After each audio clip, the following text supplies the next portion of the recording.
Welcome to English Practice Lab. Here, you learn and practice English in a simple, direct, and useful way for real-life situations. In today's video, we're going to talk about a super important topic, how to learn English alone. If you're looking to take your English to the next level, this video is for you. So many people dream about speaking English fluently, right? But then they just hit a wall. They feel stuck, convinced they can't really get better without, a speaking partner or sitting in a classroom. So today, we're going to dig into some really powerful methods, ones people often overlook, honestly. Methods that can help you break through that stuck feeling and really transform your English, all by yourself. Yeah, it's such a common idea, isn't it? That you have to have someone else to practice speaking. And look, interaction is great, super valuable. Hmm? But the real core, the foundation of getting good at speaking, it's actually producing the language yourself. It's not just about, passively learning grammar rules or listening to tons of stuff. Those are important. They build your base. But they don't train your mouth, your tongue, your brain to actually make the sounds, to form the sentences actively. Right, the actual mechanics of speaking. Exactly, and that's the big thing we want to share today. You absolutely can train those speaking muscles all by yourself. You already have the basic tools you need right now Right. to build that fluency, build that confidence. Okay, so let's dive right in then. If this path is really open to us, learning solo, where do we start? What's the absolute most basic but still really effective thing we can do right away? Well, the consensus is pretty clear on this one. The fastest way to get better at speaking is simply to start speaking. Just start talking. Yeah, even if it's just to yourself. Okay, I get that might feel a bit awkward Yeah. at first. Oh, totally. It can feel weird. But think about how babies learn, right, their first language. They don't start with grammar books or flashcards. Yeah, they just make noise. Exactly. They babble, they make sounds, they copy what they hear, they talk constantly, Mm-hmm. even when nobody really understands them yet. And that constant talking, that's how their brains get wired for language, how their mouths learn to make the sounds, how they build that confidence, you know. It's just this natural process, self-practice. That's the principle, yeah. And probably the easiest, most powerful way to apply this is something called mirror talk. Mirror talk. Okay, so literally talking to your reflection. Literally, its power is just how simple it is. No fancy equipment needed. So just me in the mirror. How do you actually do it so it's useful? Not just staring and mumbling. Right. Good question. The key is making it part of your routine. Like first thing in the morning, wake up, head to the mirror, and just start talking. In English, out loud. Anything. Describe what you're doing right then, your thoughts, your plans for the day. You could say, good morning, world. Okay, it's Tuesday today. Woke up at 6:30. Mm-hmm. Brushed my teeth, now I'm making coffee. you know, got that big meeting later, feeling a bit nervous, but I think I'm ready. Or even just simple stuff like, Yeah. You need to get groceries later. Mhm. What should I make for dinner? Maybe pasta. Simple as that. Yeah. Now, here's why this works so well. The kind of hidden benefit. It's like desensitization. Desensitization. How so? Well, our brains notice new things, right? Mm-hmm. And hearing your own voice speaking a new language, that can feel really strange at first, almost jarring. Yeah, I know that feeling. So by doing it consistently, looking at yourself, hearing your English voice in the mirror, you start to get used to it. You reduce that weirdness. You're basically training your brain to accept that voice as your voice, not some foreign thing. Ah, okay, so it becomes more natural to you. It's exactly. It builds confidence, for sure. But it's deeper than that. Yeah. It's making your English voice feel automatic, integrated. It's like telling that little voice of doubt inside, hey, you don't control me. This is me speaking English. And honestly, we've seen amazing results from this. There's this one story, really powerful. A young woman, she lived in a tiny town, really isolated, felt totally hopeless about learning English, never got a chance to speak it. Wow. But she committed to mirror talk. Just 10 minutes, every single day, in front of her mirror. She said at first she hated it, hated her voice, forgot words, felt totally fake, like she was acting. Yeah, that's some stuff. But she kept going. And the amazing thing, after just like 30 days, her voice started feeling more natural, sure, but her confidence just soared. She actually started talking to tourists in her town, something she wouldn't have dreamed of doing before. No way. Just from talking to the mirror. Yeah. And a few months later, she nailed a job interview, all in English. Got a job talking to international clients every day. And it wasn't because her grammar suddenly became perfect overnight. It was because she practiced. She stopped waiting. Yeah. She used her own voice. That's incredible. It really is. So for you listening right now, this is free. It's simple. It works every day. Don't think too much about it. Just start. tomorrow morning. Mirror. Speak. That story really drives home how just sticking with something can make such a difference. Okay, so you get comfortable talking to your reflection. What's next? How do you go from just getting words out to actually making them better? Yeah. Finding your mistakes and fixing them, becoming your own coach. Right. This is where you use your voice in a slightly different way. Yeah. And it's crucial because, honestly, most learners just never listen to themselves. Really? Yeah. They speak, maybe in class or sometimes alone, but they don't check. They talk, but they don't reflect on how they sound. And that's often why people get stuck, Yeah. plateaued, wondering why they aren't improving anymore. Okay, so how do we avoid that trap? It's this huge missed opportunity for, like, super precise self-correction. Which leads us to the record and listen method. Sounds simple, maybe obvious, but it's incredibly effective for speeding up your progress. Record and listen. Okay. Yeah. How does that work? Super easy. Just grab your phone. Everyone's got one, right? Pretty much, yeah. Hit the record button on your voice memo app or whatever, and just speak for like 2 minutes. That's it. 2 minutes. About anything. Anything. Describe your day. Okay, so today I woke up at 6 hour, made black coffee. Felt pretty tired, honestly, but had to get to work. Simple. Or talk about a dream, an aspiration. Someday I really want to live in Canada. Hmm. I picture myself working for a good company there, and I really, really want to speak English confidently with my team. Okay, record for 2 minutes, and then Yeah. the scary part, listening back. Huh. Yeah, that's often the part people resist. It is universally weird hearing your own recorded voice, right? Even in your native language. That, let alone in a language you're learning. You might hear pauses you didn't realize you made, words you stumbled over, maybe grammar mistakes. Uh-oh. But that's exactly where the magic happens, that discomfort. That's the start of the real transformation. Because now, with that recording, boom, you instantly become your own teacher, your most effective teacher, actually. How so? What do you listen for? You listen critically. You start asking yourself sharp questions. Did I actually say that word clearly? Or did I mumble it? Was I talking way too fast there or maybe too slow? Uh-huh. Hold on. Did I say he go instead of he goes? That's again? Or, wow, am I using the same basic sentence structure over and over? Ah, so you're spotting specific weaknesses. Exactly. Your ears get tuned not just to understanding English, but to critiquing your own English, pinpointing the exact spots that need work. And once you hear it, then you can actually do something about it, actively fix it. There was this guy working in a hotel, really wanted to talk confidently with the international guests, right? But felt totally alone, no one to practice with regularly. Yeah, a common situation. So what did he do? He started recording himself every single night. Just before bed, he said listening back at first was just painful. He stammered, lost his train of thought, grammar felt all wrong. Oh, man. But he kept doing it, night after night, listening with, as he put it, pain in his heart but fire in his soul. I love that. Oh, dedication. Totally.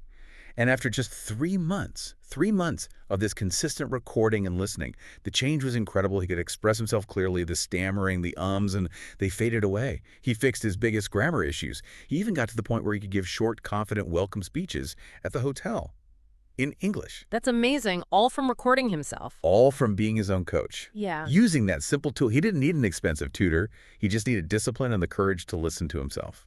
So for you listening, make this part of your rhythm. Speak, listen, improve. That's how real fluency gets built, step by step, using your own voice. That hotel worker's story is seriously inspiring. It really shows what's possible.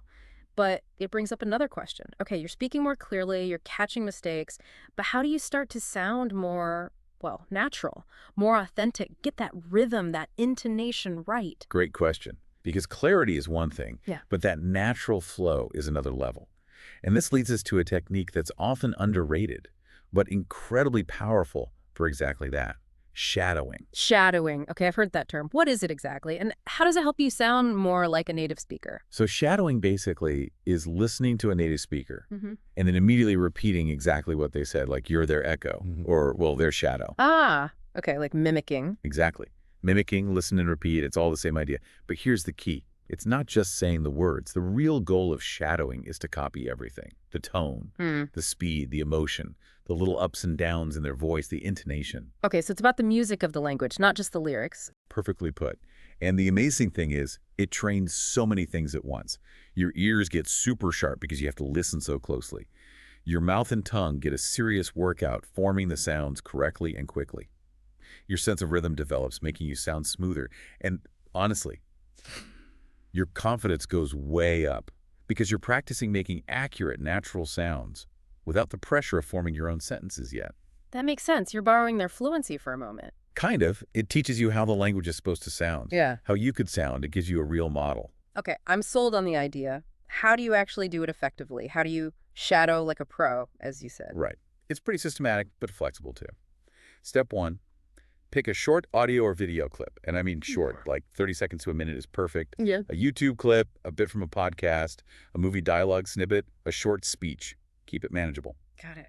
Short and sweet. Step 2, play just one sentence, then pause. Immediately repeat that sentence out loud.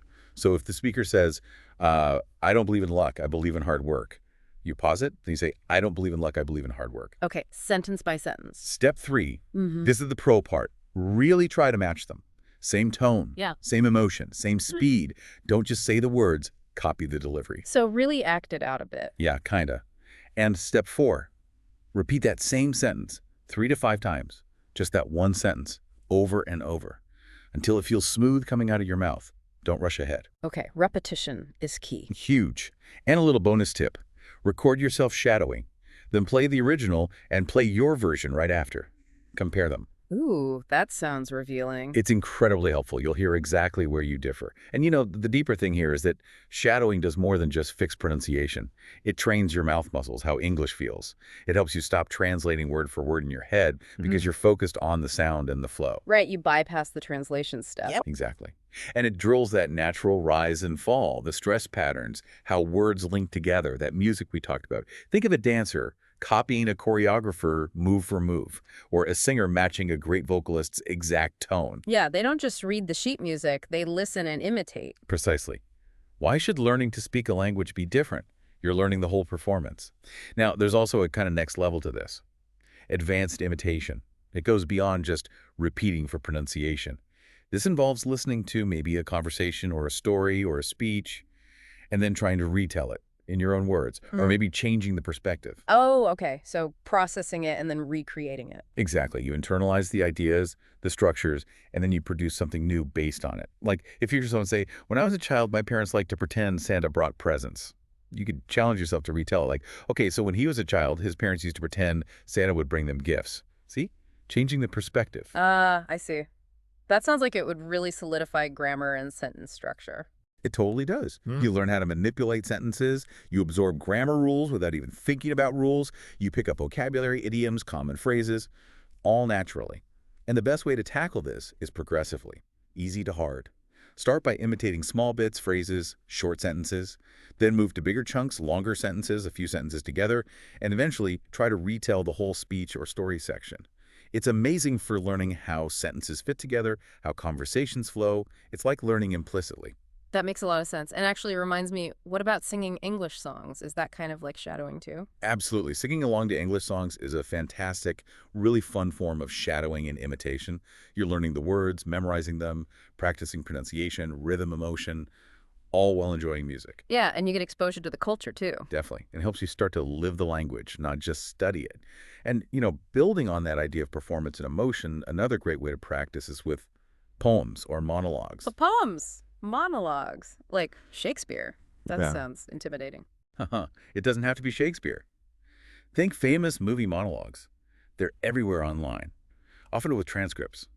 Like Liam Neeson in Taken, that famous speech. Oh yeah, I have a very particular set of skills. Exactly. I don't know who you are. I don't know what you want. But what I do have are a very particular set of skills. You know the one. Now, trying to memorize and deliver that, even if your Liam Neeson impression isn't perfect. Right, you're not aiming for an Oscar. No. But you're practicing speaking with intensity, with emotion. You're focusing on the intonation and the rhythm in a way that just repeating "the cat sat on the mat" never achieves. Okay, I see. It forces you to use more of your voice, more expression. Precisely. It trains you to convey feeling. Same with poems, even simple ones. Or maybe something classic but rhythmic like Edgar Allan Poe's The Raven, once upon a midnight dreary while I pondered weak and weary. Just memorizing a few lines helps you absorb that cadence. Even if the language is a bit old. The principle holds. You're practicing rhythm and emotion. Find something you connect with, something with feeling. It's a brilliant way to make your spoken English more dynamic, more alive. Okay, so we've gone from basic speaking to recording and refining to mimicking native sounds and even adding emotion with monologues. That's quite a journey, but how do we make that final leap from repeating or imitating to actually building our own ideas, our own thoughts, and expressing them fluently, spontaneously? Right. Because ultimately, you want to say what you want to say. And that's where the incredible power of storytelling comes in. Storytelling, like Yeah. making things up or telling real stories. Both work, but telling real stories is often easier to start. And it's so powerful because when you tell a story, you're not just stringing words together. You're automatically doing so much more. You're expressing feelings. You're naturally using different tenses, past, present, future, maybe all in one story. Yeah, that's true. You're describing actions, painting pictures of places, talking about people, feelings, thoughts.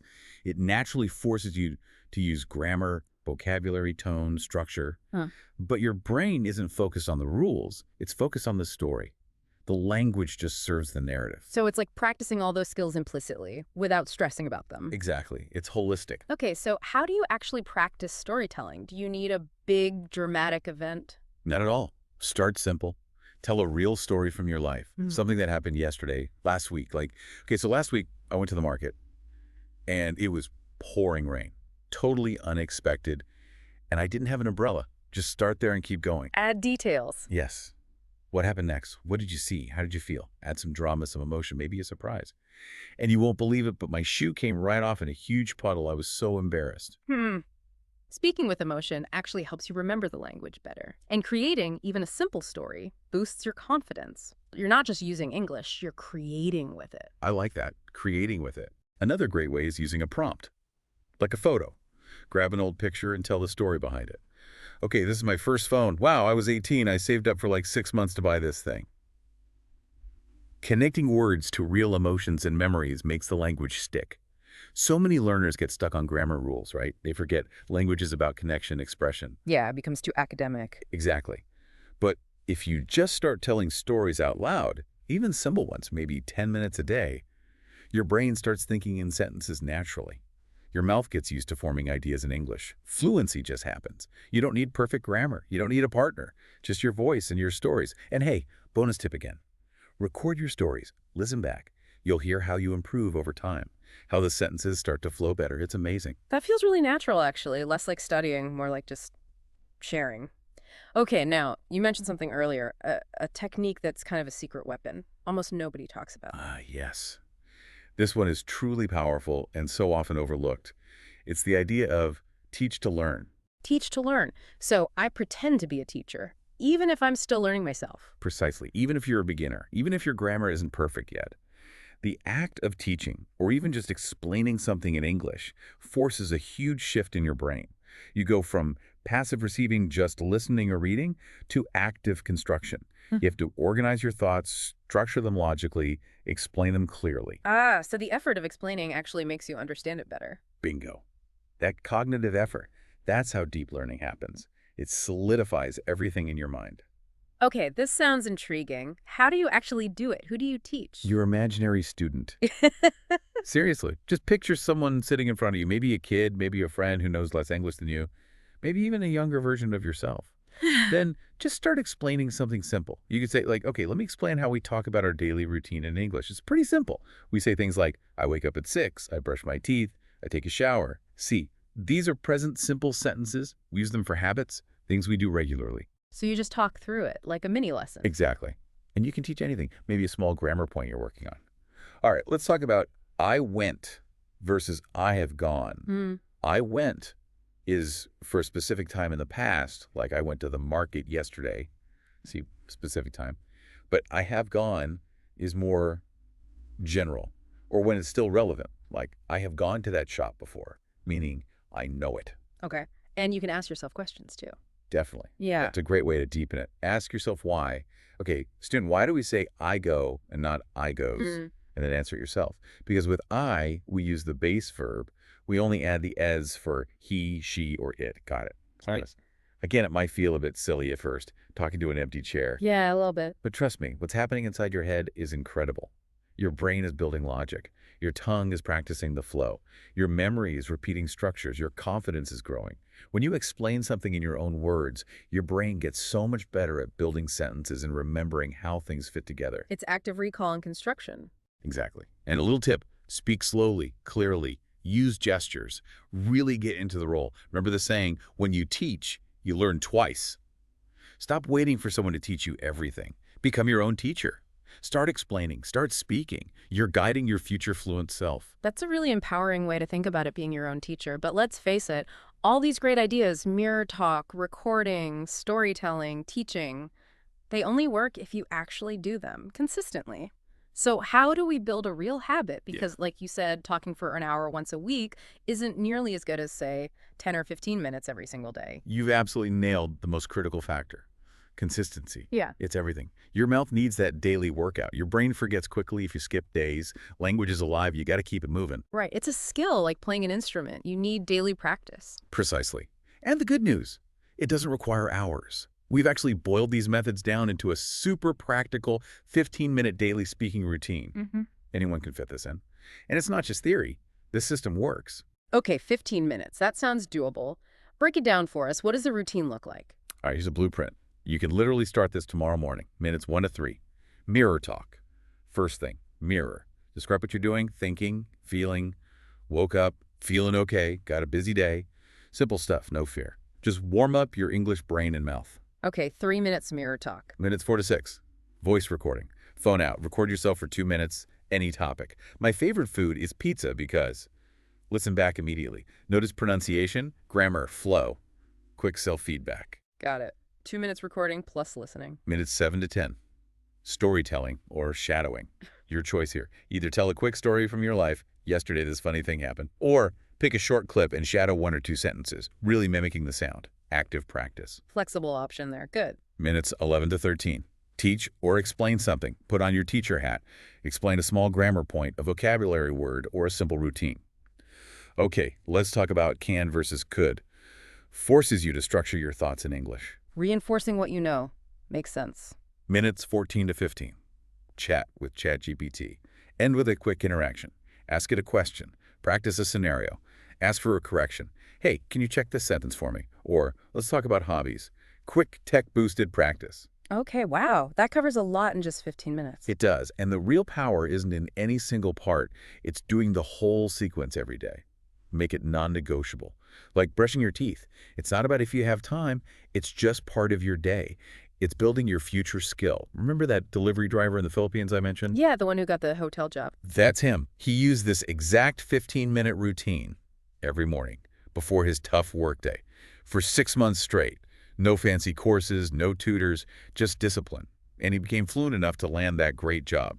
You can do that too. Stop saying, I don't have time. You need a system. This is your system. That's so practical. A clear system anyone can follow. And you mentioned ChatGPT in that last step. Perfect. Which brings us to another big fear people have, not having a speaking partner.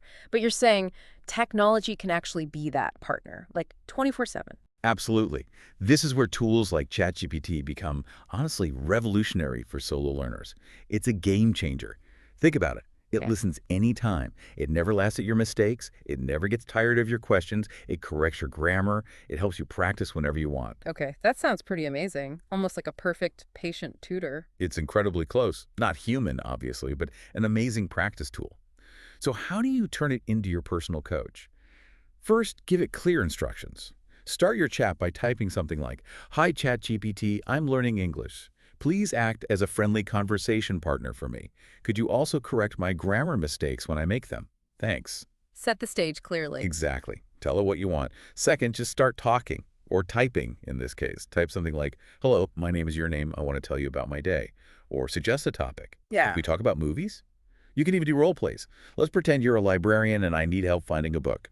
ChatGPT will respond, and bam, you're having a conversation. So it's interactive, even though it's text. Totally. Yeah. And third, don't be afraid to ask it learner questions, specific stuff. What's the difference between affect and effect? Or, can you correct this sentence? He don't like coffee. Or, help me describe my hometown in English. You get instant, clear answers. Like having a grammar book and dictionary that talks back. Kind of. And fourth, challenge yourself. Ask it to test you. Ask me 5 questions about my job. Or, give me a sentence with a mistake and I'll try to fix it. Or, let's role play a job interview. You can really push yourself. That's brilliant. Active practice, instant feedback. Exactly. And a few more tips for using it well. Try to practice at the same time each day. Build that habit. Write down new words or corrections in a notebook. Then try to use those new things in your mirror talk or storytelling later. Connect the practices. And after each chat session, take 1 minute. Summarize the conversation out loud. That's more speaking practice right there. Connecting the dots. Yeah, so please, don't shy away from technology. Be your own main teacher, yes, but use ChatGPT as your tireless, always available practice partner. It's an incredible resource. The person who practices daily, even with AI, is the person who builds real confidence. This is all incredibly actionable. We've got daily routines, amazing tech tools, but let's talk about the ultimate goal for many learners, actually thinking in English, where it's not a separate subject you study, but just how your brain works sometimes. How do we get there? That's the holy grail, isn't it? Yeah. And the key insight here is that if you really want English to become part of your thinking, your life, you have to practice it in your life. Not just with books or apps, your most powerful English classroom. It's not a room at all. It's your everyday environment. Your kitchen, the street you walk on, your office. Okay, so bringing English into the real world, not keeping it separate. Exactly. Because true fluency, that ability to think directly in English, happens when your brain starts automatically processing the real things around you in English. Native speakers don't translate, oh, there's a tree from some other language first. Yeah. They just see it and think, tree. Right. Direct connection. You can train your brain to do that too. And the method is beautifully simple. Describe everything around you. Describe everything, like constantly. Whenever you think of it. You can do it out loud if you're alone, whisper it if you're in public, or even just do it silently in your head. So if I'm making coffee. Exactly. Look around, start talking or thinking in English. Okay, there's the coffee maker. It's black and silver. There's a red chair in the corner. Looks kind of old, actually. Oh, there's a white cup on the table. Maybe it's still warm. Someone probably had tea. Just describe what you see. Objects first. Objects, actions. As you're making that coffee. Okay, I'm pouring water into the kettle now. Right, it's almost full. Switching it on. Okay, gotta wait maybe 2 minutes, then I'll add some milk. It sounds almost too simple, but you're forcing your brain to generate English automatically. No pressure, no grammar rules worrying you, no fear, just language connected to reality in motion. Okay, I can see if that would start building automatic connections. What about like feelings or people, not just things? Yes. Crucial point. Don't just stick to objects. Describe observations, make little guesses, describe emotions. Walking down the street. Okay, that man over there is wearing a black jacket. He looks kind of tired. Maybe a long day. And that woman, she's smiling, talking on her phone. Wonder who she's talking to. Maybe someone she loves. So narrating the world around you. Exactly. And narrate your own feelings, too. Wow, I feel really excited today. Not sure why. The air just feels different. Maybe something good's going to happen. Yeah. When you do this, your vocabulary grows naturally based on what you actually experience. And you connect emotionally with the language. You start thinking in English about your actual life. That sounds like the real goal. It is the shift. If you do this consistently, even just 10 minutes scattered throughout your day, your brain slowly stops defaulting to your native language for every little thought. You start living in English. You move from, I know English words, but I can't speak, to English is just how I think about things sometimes, how I move through the world. That's the highest level of fluency. And it's accessible. You don't need more lessons necessarily. You need more moments of living the language. So begin. Don't worry about being perfect. Just describe. Just speak. Use your voice recorder sometimes. Whisper if you need to. Describe smells, sounds, memories, ideas, anything. Connect English to your reality. It works. Hashtag tag outro. Wow. So when we pull this all together, what does it really mean for you listening right now? It means you don't need that perfect accent to be powerful. You don't need flawless grammar to be respected. You definitely don't need a classroom to become fluent. You just need one thing. Your voice. That's it. You don't have to wait for a partner. You don't have to wait for the right time. You are the moment. Right now. You have everything you need already. Your voice, your will, your story, your dreams. And if you really follow these ideas we've talked about today, truly follow them, with consistency, with courage, your English won't just get better. It will transform. You'll stop saying, I'm learning English. You'll start saying, I'm an English speaker. Yeah. Because you built it yourself, alone, through the hard work, the awkwardness, the discipline, and that kind of English. Nobody can ever take that away from you. It's more than language. It's your freedom, your future. your identity. Absolutely. So please don't stop, don't wait for permission, don't give up, ever. We really appreciate you joining us for this deep dive into learning English on your own. We hope this conversation sparked something for you, gave you some real tools, some guidance. We'd love to hear from you now. Let us know down in the comments what's your single biggest challenge with English right now, and what topics do you want us to dive into next. Your feedback really helps us. Seriously, thank you for spending this time with us. If this conversation helped you, touched you, guided you in any way, please make sure to subscribe to the channel. We'd love to have you here. We're here to support you on this journey to becoming a confident, fluent English speaker. Until next time, keep practicing, keep speaking, and we'll see you in the next deep dive.